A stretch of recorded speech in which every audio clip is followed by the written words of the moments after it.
సమస్య సమస్య నిత్య సమస్యలతో సతమతమవుతున్నారా? మీ ప్రతి సమస్యకు 100% పరిష్కారం కోసం సంప్రదించండి శ్రీ లక్ష్మీ నరసింహస్వామి జ్యోతిష్యాలయం, సికింద్రాబాద్. సెల్ 8855522279.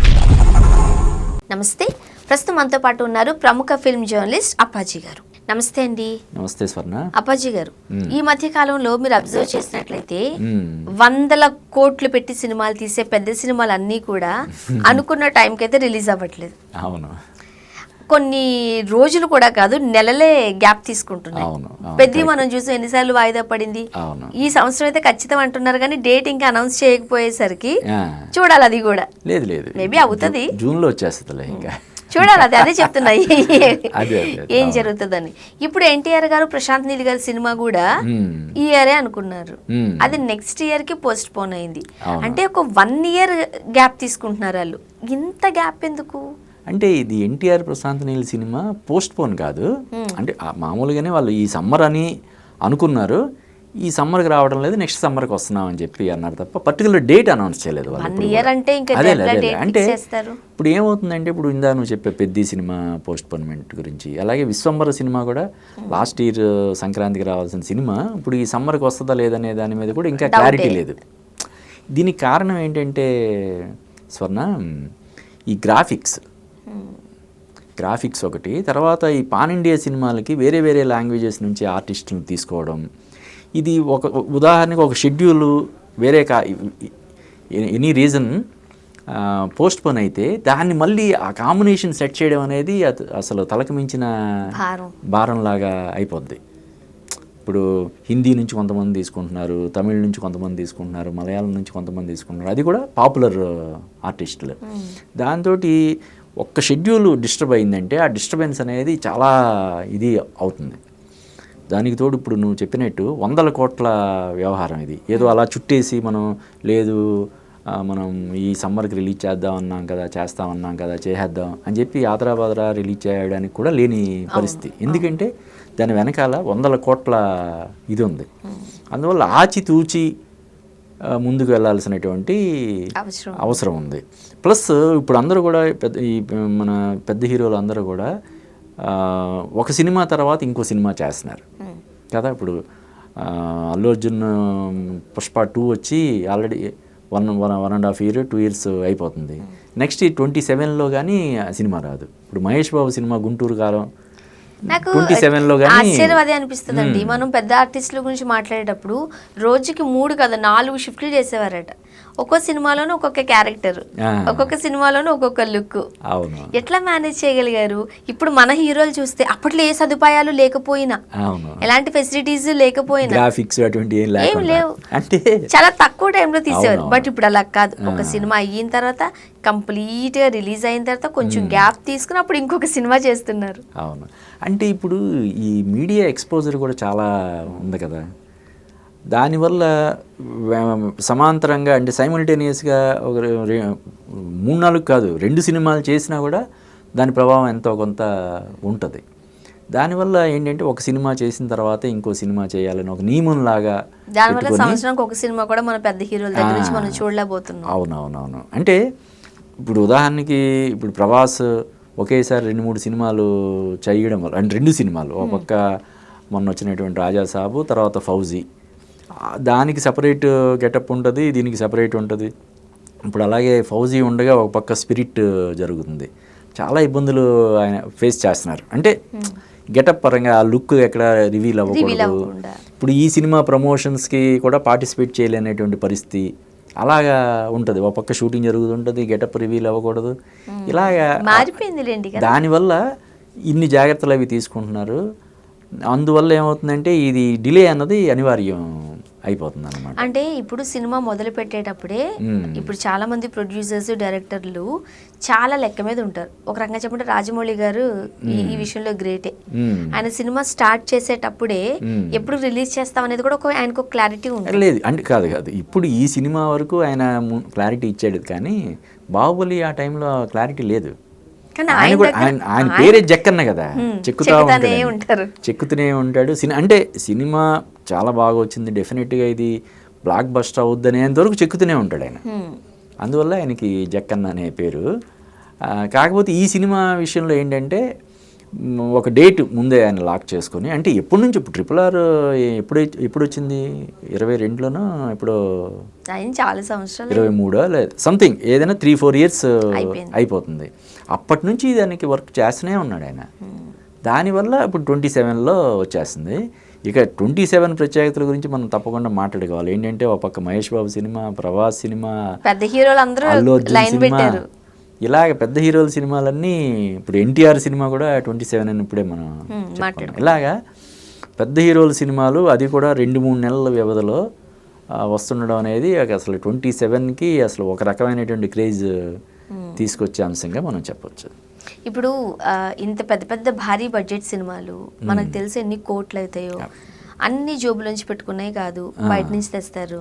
అండ్ ఇంట్రెస్ట్లు కూడా మనకు తెలుసు. మనకు బయట రూపాయిన్నర 2 రూపాయలకి అయితే సినిమా వాళ్ళకైతే 10 రూపాయలకి 15 రూపాయలు పైనే ఉంటుంది. అంటే 100 కోట్లు ఉన్నప్పుడు అది కూడా 2 రూపాయలు అలాగే ఉంటాయంటారా? నీకు ఒక 100 కోట్లు 10 రూపాయలు ఇంట్రెస్ట్ అంటే ఏమవుతుంది సంవత్సరం తిరిగేసరికి? ఇదంతా కరెక్ట్ న్యూస్ కాదంటే అంటే కాదు డెఫినెట్గా ఇండస్ట్రీలో 5 రూపాయలు 10 రూపాయలు కూడా నడుస్తుంటుంది. ఎలా అంటే ఇంకో 4 రోజులు 2 నెలలు సినిమా రిలీజ్ అయిపోద్ది, శాటిలైట్ రైట్స్ లేదంటే OTT రైట్స్ వస్తాయని నమ్మకం ఉన్నప్పుడు ఇస్తారు. లేకపోతే ఏదైనా ఆస్తులు తనఖా పెట్టుకొని ఇస్తారు తప్ప మామూలుగా ఇవ్వరు. అయితే ఇప్పుడు ఏంటంటే స్వర్ణ, మన తెలుగు సినిమానే కాదు అన్ని సినిమాలకు కూడా వేరియస్ మార్గాల్లో అనేక మార్గాల్లో ఇప్పుడు డబ్బులు వస్తున్నాయి. ఇప్పుడు ఏదైనా ఒక మంచి కాంబినేషన్ సినిమా సెట్ అయిందంటే ఆ సినిమాకి satellite rights, OTT rights, overseas rights ఇలాగ ఉంటాయి. దాని మీద ఫైనాన్స్ ఈజీగా పుల్ చేయగలుగుతారు. తర్వాత పెద్ద హీరోలు ఇప్పుడు ఏం చేస్తున్నారంటే, ఇప్పుడు ఒక 100 కోట్లు 150 కోట్లు అలాగా రెమ్యునరేషన్ ఉన్న హీరోలు వాళ్ళు ముందు రెమ్యునరేషన్ తీసుకోకుండా టోకెన్ అడ్వాన్స్ లాగా ఒక 25 కోట్లు 50 కోట్లు తీసుకొని తర్వాత మిగతా అమౌంట్ రిలీజ్ టైంలో తీసుకునేలా కూడా సహకరిస్తున్నారు పెద్ద హీరోలు అందరూ కూడా. అంటే ఇప్పుడు ఈ ప్రొడ్యూసర్ల విషయంలో కావచ్చు, లేకపోతే డైరెక్టర్స్ విషయంలో కావచ్చు, ఈ మనీ వ్యవహారాలు సంవత్సరానికి పోస్ట్పోన్ అయిపోతే ఇబ్బందికే కదా. అంటే ఎవరికి ఇబ్బంది? నెలకి 10,000 20,000 తీసుకునే వాళ్ళకైతే ఇబ్బంది. వాళ్ళు ఒకేసారి ఒక సినిమాకి ఒక 10 కోట్లు 20 కోట్లు తీసుకున్నారనుకో ఇంకేం ఇబ్బంది ఉంటుంది కదా. నెలకి ఈ జూన్ లోకి సమ్మర్ గా అనుకున్నారు, నెలకి ఒక ఫ్యామిలీ ఎంత విలాసవంతంగా బతకాలన్నా కూడా ఒక 5 లక్షలు ఇంకా ఎక్కువ అంటే 10 లక్షలు సరిపోతాయి. వాళ్ళు ఒకేసారి 10 కోట్లు తీసుకున్నారనుకో ఎన్ని సంవత్సరాలు హ్యాపీగా ఉండొచ్చు వాళ్ళు. కాబట్టి డైరెక్టర్స్కి హీరోలకి ఎటువంటి సమస్య ఉండదు, ప్రొడ్యూసర్లకి డెఫినెట్గా కొంత ఇది ఉంటుంది. వాళ్ళు కూడా జాగ్రత్తగా ప్లాన్ చేసుకుంటారు. ఈ కాంబినేషన్లో మనం సినిమా చేస్తే ఏ రూపంలో ఎంత మనకి వస్తుంది, ఇంట్రెస్ట్లు ఎంత అవుతాయి, ఫైనల్గా మనకి ఎంత మిగిలే. ఆఫ్కోర్స్ డెఫినెట్గా కొన్నిసార్లు అనేక సందర్భాల్లో వాళ్ళ అంచనాలు ఇదవుతాయి, తలకిందులు అవుతుంటాయి, ఇబ్బందులు పడుతుంటారు. కానీ ఎవరైతే కొంచెం అన్నీ జాగ్రత్తగా ఆలోచించి ఆ ప్రాజెక్ట్లో హీరోని డైరెక్టర్ని కూడా వర్కింగ్ పార్ట్నర్స్గా చేసుకొని కొంచెం జాగ్రత్తగా వెళ్తారో వాళ్ళు బయటపడతారు. లేదంటే అదే ఇప్పుడు సమ్మర్కి రావాల్సింది నెక్స్ట్ సమ్మర్ అంటే 1 ఇయర్ వెళ్తుందంటే ప్రొడ్యూసర్ పరిస్థితి ఇప్పటి వరకు ఆ ప్రాజెక్ట్ పెట్టిన చిన్న బడ్జెట్లు కూడా కాదు, దానికి ఇంట్రెస్ట్లు ఇవన్నీ అంటే తడిసి మోపుడు అవుతుంది. అంటే ఒక్కొక్కసారి ఏమవుద్దంటే సినిమా స్కేల్, ఇప్పుడు ఈ సినిమాకి ప్రశాంత్ నీల్ NTR సినిమాకి బడ్జెట్ పెరగడానికి అవకాశం ఎలాగా వచ్చిందంటే, ఈ సినిమాలో బాలీవుడ్ నుంచి ఇప్పుడు అనిల్ కపూర్, గోవిందా లాంటి పెద్ద స్టార్స్ ఉన్నారని చెప్పి అంటున్నారు. అలాగే షాహిద్ కపూర్ ఇందులో విలన్గా యాక్ట్ చేస్తున్నాడని చెప్పి అంటున్నారు. అప్పుడు ఆటోమేటిక్గా బడ్జెట్ పెరుగుతుంది కదా, పెరుగుతుంది ఆటోమేటిక్గా ఆ సినిమా బిజినెస్ కూడా పెరుగుతుంది కదా. ముందు దానికి ఒక 600 కోట్లు 700 కోట్లు బిజినెస్ అనుకున్నది ఇంకొక 200 కోట్లు 300 కోట్లు పెరిగినా ఆశ్చర్యం లేదు. సో ఏదేమైనా పోస్ట్పోన్ అవుతున్న టైంలో ఒక గ్లిమ్స్ లాగో, ఒక లుక్కో, ఒక టైట్లో ఏదో ఒకటి రివీల్ చేస్తే బాగుంటది. మనోళ్ళు అది కూడా చేయకపోయేసరికి కాస్త డిసప్పాయింట్. స్పెషల్ అకేషన్స్ మొన్న రిలీజ్ చేశారు యాక్చువల్గా. నెక్స్ట్ 27 జూన్ అనే అనౌన్స్మెంట్తో పాటు ప్రీ లుక్ లాగా చిన్నది, అదే ప్రీ లుక్ అంటున్నారు దాన్ని, ఇప్పుడు ప్రీ లుక్ రిలీజ్ చేశారు. May 20th NTR బర్త్డే సందర్భంగా ప్రాపర్గా ఫస్ట్ లుక్ రిలీజ్ చేస్తారు. టైటిల్ కూడా అంటే ఇప్పుడు యాక్చువల్గా డ్రాగన్ అని టైటిల్ అనధికారికంగా చలామణి అవుతుంది. అఫీషియల్గా డ్రాగన్ టైటిల్ అనౌన్స్ చేస్తారా లేకపోతే ఇంకో టైటిల్ తోటి వస్తారా అన్నది మనం వేచి చూడాలి. ఇప్పుడు ఇండస్ట్రీ సర్వైవ్ అవుతుంది అని అంటే ఖచ్చితంగా అది చిన్న సినిమాల వల్లే. అవును, పెద్ద సినిమాలు ఏమీ పెద్ద రావట్లేదు, వచ్చినా మనం ఎక్స్పెక్ట్ చేసినంత భారీ విజయాలు కూడా లేదు. మీరు నిజంగా చూడండి, నంబర్ గేమ్ అయితే కనిపిస్తుందేమో తప్ప నేను పెట్టిన డబ్బులకి సాటిస్ఫై అయ్యాను అలా ఆ సినిమాలు పెద్దగా రావట్లేదండి. దట్టు మన పెద్ద హీరోల సినిమాలు అన్నీ కూడా ఇలా పోస్ట్ పోన్ల మీద పోస్ట్ పోన్లు అవుతుంటుంటే ఏంటి ఇండస్ట్రీ అంటే కాదు, మన ఇండస్ట్రీ అనే కాదు, ఎనీ ఇండస్ట్రీ అంటే బాలీవుడ్ కావచ్చు, కోలీవుడ్ కావచ్చు, శాండిల్వుడ్ కావచ్చు, మల్లీవుడ్, ఏదైనా సరే ఈ వాటి మనుగడికి ఇది చేసేవి, ఊతం ఇచ్చేది చిన్న సినిమాలే. ఎందుకంటే ఇప్పుడు ఒక ఎంత పెద్ద సినిమా అయినా ఒక సినిమా ఒక సంవత్సరం పాటు ప్రొడక్షన్లో ఉంటే దాని మీద మహా అయితే ఒక 200 మంది 300 మంది ఉపాధి కలుగుతుంది. అలా కాదు కదా, చిన్న సినిమాలు అంటే 1 కోటి 2 కోట్లు 3 కోట్లు పెట్టి తీసే సినిమాలు దాదాపుగా 200 సినిమాల వరకు ఉంటాయి.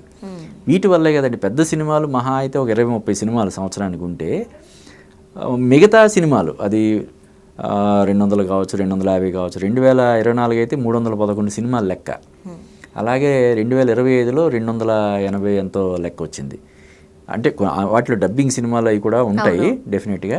అందువల్ల ఏంటంటే ఇండస్ట్రీ మనుగడ సాగించేది చిన్న సినిమాల వల్ల. అది అందరూ ఒప్పుకునే సత్యం. పెద్ద హీరోలు కానీ పెద్ద డైరెక్టర్లు కానీ ఎవరైనా సరే వాళ్ళు కూడా ఒప్పుకొని తీరాల్సినటువంటి నగ్న సత్యం. ఇండస్ట్రీని బతికించేది చిన్న సినిమాలే. థ్యాంక్ యూ సో మచ్ అండి. Thank you Swarna.